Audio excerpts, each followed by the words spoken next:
fi kama me yoga wutu kanjin sani kan sadi yoga wutu kanjin sani kan sadi ya de ne jawo ye ne ka ya kono ko do pi ne dang sa chin ko ya ya ne ni sidang sa ba so Simya Somedo Muye Tadmi Yasudan ko chito mudo kaunge function tharamita tha sheusa kro chima mai kro chisute mai kro chisu do cha bidine kro ye ubone nyama dado yaw chin sidan la yaw bu ko re khama ko tu pashi ko sa gaung chi ko ta kro chisute mai salabi do amyodmi wo pyusi we chen sise ma me ko tu pashi la ko sa gaung chi te ba amyodmi wo pyusi we chen sise ma san sa api ko la ka ti so chima cha api ko la ka Lokpa to api to lagaw tiya dina wi nga chi api to lagaw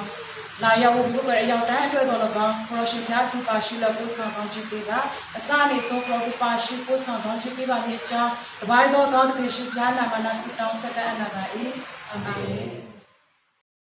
Tốt đại gia khai ni na sa khme khang ngai te ma na pyan ni ko mi ti mo wa cha ni de ta yat twin be tu phit le ni ko ma ti na ko rai ko ma chim mwa me tu ba chim mwa ba le si ko nong ni ko ma chim mwa me pen ko ne ma san do tu ba chim mwa ba le si sa ma ro tat ta ma bo no lu chin chim mwa chin ma hok be na de ke be sa ma ro yong ji tu tat ta ma atat shin lo phya sa ma ro Thangra atata ko po sang pi de phya shin ko bo no ta yue chim mwa bo phit de so de chaw mo noဝန်ခံချီးမွမ်းနဲ့နားနေရတယ်ပေါ့နော်ပြီးတော့ဥစားမနေ့ပြန်ဆိုကျွန်မ44နှစ်ပြည့်မှာပေါ့နော်အဲ့ဒီအတွက်အဲ့ဒီ44နှစ်တအောင်ပို့ဆောင်တဲ့ဖျားရှင်ရဲ့ကျေးဇူးတော်ကိုပေါ့နော်ဥစားကြိုတင်တော့ချီးမွမ်းခြင်းဖြစ်ပါတယ်လို့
ပြောတယ်ဖျားနဲ့သွားမလာဘူးဖျားနဲ့သွားတဲ့ခါကျလို့ရှိရင်တော့အဆင်ပြေလာရရှိသူကမှအမြင်ရဲ့ဒီကမှာတော့ဖျားနဲ့ဆောင်တယ်ကျွန်မလည်းဒီကေလေးပေါ့နော်ဖျားဖျားရဲ့ဒီအလုပ်တစ်စက်ကတည်းကနော်ဆရာဖိတ်ကဆရာအဲ့နေ့မှာဆိုဆရာကမော်ရတယ်ပေါ့နော်ရှိရဲ့မှာသူလက်တင်ရှိတောင်ပြီးရဲ့ဖျားနဲ့ကောင်းပြီးပြီးဖျားနဲ့အလုပ်ကပြင်ဆင်ပေးမယ်ပေါ့နော်အဲ့မှာကျွန်မသူ့ကိုအားပေးတယ်ဒါပေမဲ့ထူးဆန်းစွာပဲသူဘာရှောက်တဲ့အလုပ်အောင်ရအောင်နောက်ဆုံးစတဲ့ interview ဖြစ်ပါတယ်ကျွန်မလည်းစဉ်းစားနေတော့ဒီလောက်လူတွေအားဖြည့်လဲပြောတယ်ပေါ့နော်ဒီအလုပ်ရမယ်သူ့အချိန်နေပေါ့ဒါပေမဲ့သူမရခဲ့ဘူးပေါ့နော်ဒီအလုပ်ထက်လျှောက်တယ်နောက်အလုပ်ထက်လျှောက်တယ်မရဘူးပေါ့နော်ဒီဆိုလို့ရှိရင်နည်းနည်းစိတ်သက်ကြတယ်ပေါ့နော်ကိုလည်းတစ်ခါတလေကြာရင်စိတ်သက်ကြမှာပဲကိုလုပ်လို့ရဒါပေမဲ့ကျွန်မဘာလို့ပြန်စဉ်းစားမိလဲဒီရတဲ့အချိန်မှာအဲ့နံနာတယ်ပေါ့နော်ဘုရားသခင်ခကြအမှုတော့မရှိဘူးပေါ့နော်သူ့ကိုအားပေးတာပေါ့နော်အဲ့ဒီချိန်ကတော့ကိုကသူ့ကိုပြောဖို့အားမရှိသေးဘူးလေနော်ဘုရားရဲ့အကျင့်စီတွေကဘယ်လိုရှိလဲဆိုတာမသိရဆောင်သူ့တော့အဲ့လိုပဲခွန်အားပေးရဲ့ဘုရားနဲ့ဆက်သွားပါယုံကြည်ခြင်းထားပါနော်ယုံကြည်ခြင်းနဲ့ဆက်သွားပါဘုရားရဲ့လူမျိုးတန်ရရှိတဲ့ယုံကြည်ခြင်းနဲ့မလုံးနဲ့ပေါ့နော်ကျွန်မတို့အဲ့လိုခွန်အားပေးရဲ့အဲ့ဒီမှာသူထက်လျှောက်တဲ့အလုပ်သူထက်လျှောက်တဲ့ကိုယ်ပိုင်ဆိုတော့အကြည့်တဲ့အလုပ်တွေပေါ့နော်တခုပြီးတခုပေါ့နော်ကျွန်မဆိုသူ့အတွက်နှုတ်ပေးတယ်ပေါ့နော်အများကြီးပဲဒီအလုံးနဲ့ပတ်သက်ပြီးသူရှောက်ခဲ့တယ်3-4 ခုဒါပေမဲ့တော့မရဘူးပေါ့နော်ဆိုတော့ခက်ကြရင်ကျွန်မတို့ဘုရားလက်ထက်အလားတူဆိုတော့ဘုရားကဒီအလုံးရဲ့ထိချင်အကုန်လုံးသူ့ရဲ့နောက်ဆက်တွဲပေါ့နော်ဆိုဒီပေါ့ကျွန်မတို့ခက်ကြလို့ရှိရင်ကိုကမသိဘူးအဲ့ဒီဟာလေးကိုကမသိကိုလိုချင်တာပဲတစ်ခါကြရင်ကိုရဲ့ဆန္ဒကိုပဲပေါ်ပြတတ်တယ်နော်ဒါပေမဲ့ကျွန်မတို့သူ့ကိုဆက်ပြီးအားပေးရဲ့ဒါပေမဲ့အကျင့်စီရှိမှာပဲဆိုတော့ကျွန်မတို့ပြောတယ်နော်ဒါပဲအစိတ်တဲ့နဲ့ခမပြတဲ့ပြန်တကယ်ပဲမပါဆိုအလုံးလုံးတွေပေါ့နော်အခုမှဒီအလုပ်ကိုမရချီရဲ့အကြောင်းကိုသိတယ်ကျွန်တော်ဆရာတွေကတခါပြောတယ်နားမလည်နိုင်ဘူးနော်ကျွန်တော်တို့ချီးမွမ်းပါဆိုတာတကယ်ပဲမှန်တယ်ပေါ့နော်အဲ့ဒီမှာသူလုံးရကျွန်တော်တို့လည်းမိပကြောင်းနေလိုက်တာပေါ့နော်ဟာဘုရားရဲ့အကျင့်စီရောပဲကိုလည်းဟိုလေစုတောင်းသားပြီးပေါ့နော်ဒါပေမဲ့နေလိုက်တဲ့ခါမှာသူဒီမှာအလုပ်ရတယ်ဆိုတော့သူသမီးလေးတစ်နေ့ပြည့်တဲ့အချိန်မှာအလုပ်ရတယ်နော်အဲ့ဒီအလုပ်ကဘာမှသူရှုပ်ပြမလို့ဒီပြောမဲ့သွားရှောင်းတာလေးပါလေးလည်းမရှိဘူးစစ်ချင်မဲ့အလုပ်ကတန်းခေါ်ရသူဆရာကြီးပေါ့နော်အဲ့မှာသူအလုပ်ရတယ်အဲ့ချိန်မှာဟုတ်တယ်ကျမတို့သူဆက်လုပ်တယ်လုပ်တဲ့ခါမှာဘာမြင်တာလဲဆိုတော့လေအရင်တော့နားမလဲအလုပ်ရပြောတယ်ပေါ့နော်ဒါပေမဲ့နောက်ပိုင်းဘာကိုသိလာလဲဆိုတော့ကျမဒီရုံးအလုပ်ကသူရခဲ့မယ်ဆိုရှင်နောက်ပိုင်းကျမရွာစင်းတာလို့ဘာလို့ဆိုအဆင်မပြေဘူးပေါ့နော်ပြီးတော့အလုပ်လုပ်ပြီးတဲ့ဆရာတွေဆိုလည်းအာနာဆရာဖြစ်တယ်ပေါ့နော်ကိုလုပ်ပြီးတော့မရဘူးဆိုလို့ရှိရင်အချိန်မှပြန်ပြီးသိနေလာတယ်။ဘုရားသူ့ကိုအကောင်ဆုံးပြည့်စုံပြီးတဲ့ဆိုတာသိလာတယ်နော်။အစတော့ဆိုလို့ရှိရင်တော့ကိုယ်ကအဲ့ဒီအလုပ်ရခဲ့မယ်ကိုရဲ့စိတ်ဆန္ဒပဲရှိတဲ့တင်ပြီးဒီအလုပ်ရခဲ့မယ်ဆိုလို့ရှိရင်တော့နော်သိခဲ့မှာဟုတ်အခုချိန်မှာဘုရားဖြစ်ပြည့်စုံလာတဲ့သူ့ရဲ့အချက်စီအောက်မှာကျွန်တော်တို့လက်ခံလိုက်တဲ့ခါမှာအကောင်းဆုံးပေါ့နော်ဘုရားသခင်ရဲ့ကောင်းမြတ်ခြင်းတွေသိရတယ်ဟောဘုရားသခင်ကဒီလိုရှိလို့ပေါ့နော်သူကဒီအလုပ်ကိုပြီးတယ်အဲ့ဒီအလုပ်ကိုဘာလို့မရလဲဆိုတာနားလည်ရတယ်ပေါ့နော်ဆိုတော့ဒီအရာဘုရားသခင်ရဲ့တာစီလိုက်ချင်ပြီးကျွန်မတို့ဝန်ခံလိုက်တဲ့ຢာပေါ့နော်ကျွန်မဝန်ခံလို့တစ်ခါကြောက်ရှိကျွန်မအသက်တာကကျွန်မဟောနော်ကျွန်မဝန်ခံခဲ့အရင်ကဆိုရင်ကျွန်မနိုင်ငံခြားသွားရှင်တယ်ဆိုတော့နိုင်ငံခြားသွားတဲ့လူကျွန်မကအဖြစ်ပြောတယ်ခါကျရင်ဘုရားသခင်ကကြောက်စကားပြောတာချင်းမဟုတ်ဘူးပေါ့နော်ကျွန်မသွားတယ်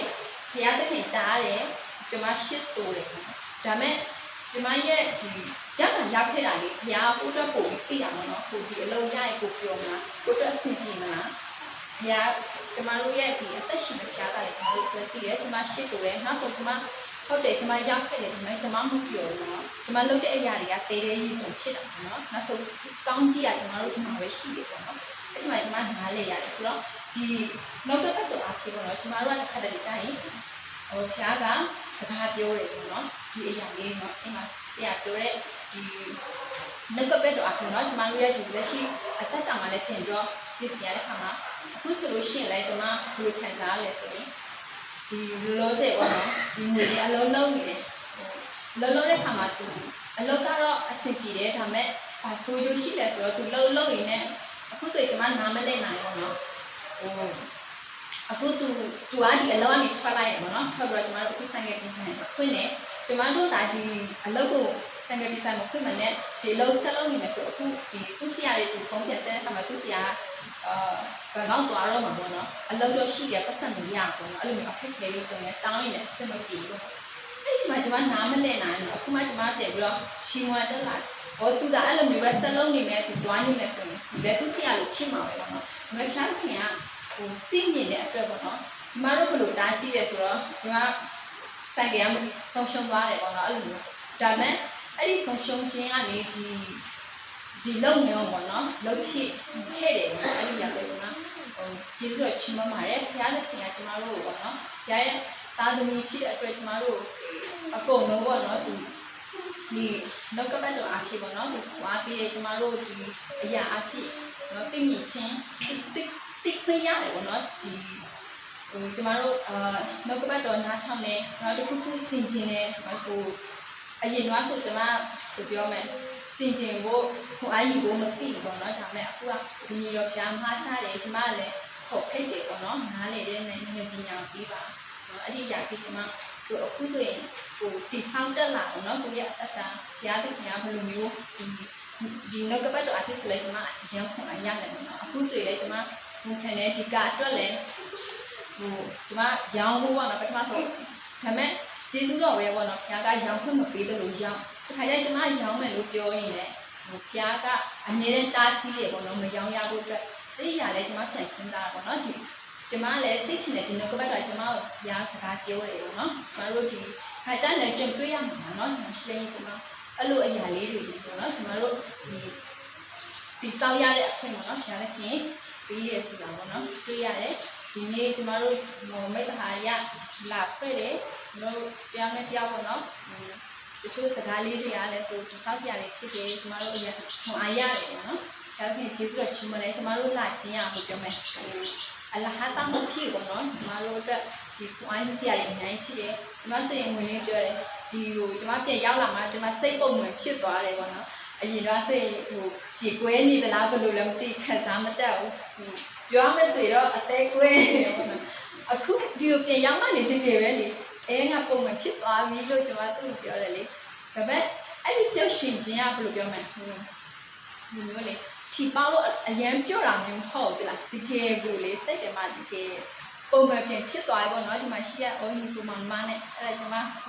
နေ့ပါဆိုပညာရှင်တဲ့စကားပြောတော့ပေါ့နော်သူ့မှာအတူကလည်းအပြန်အလှန်ပေါ့နော်ဒီမှာရှိတဲ့ဒီကိုအား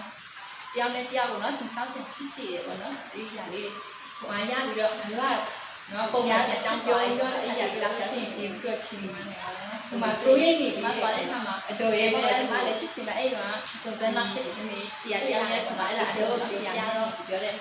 ဒီနေ့ညီလေးပို့ရအောင်နော်ဒီလည်းအကျင့်ရလဲကျွန်တော်တို့တွေ့ကြရတဲ့အရာတစ်ခုစီတစ်ခုလဲတဲ့ဟိုအကြောင်းလဲရမယ်ပေါ့နော်။ရာသာသမီဆိုပေမဲ့လဲတက်တယ်ပေါ့နော်။ခါကျရင်ကိုကတော့ဒါအမှုမဲ့လဲတယ်ဆိုပဲနော်။ဒီမှာလည်းအဲ့တော့မှာရအောင်နော်။ဒီမှာလို့လည်းခါကျရင်ဟုတ်တယ်တန်တရားရှိတယ်ခါကျရင်ပေါ့နော်။ဒီမှာတို့တမလောက်လည်းပဲပြီးပြီ။ရာသခင်ပြောဆိုရင်လည်းဆိုရင်နာမယ်။ဒါပေမဲ့ဒီမှာဘာခွန်အားရလဲဆိုတော့ဘလို့ပဲဆိုရင်ရာသာသမီနဲ့ပြန်ပြီးတော့ဟိုရက်နိုင်တယ်ပေါ့နော်။ပြန်ထားနိုင်တယ်ပေါ့နော်။အဲ့ဒီမှာခွန်အားရပါတယ်လို့ဒီနေ့အတွက်ကျွန်မရဲ့ဒီစတိခံငါချက်လေးကတော့ဒါပါမယ်လို့လက်စီရဖျားရှင်အမေရှိပါစေအာမင်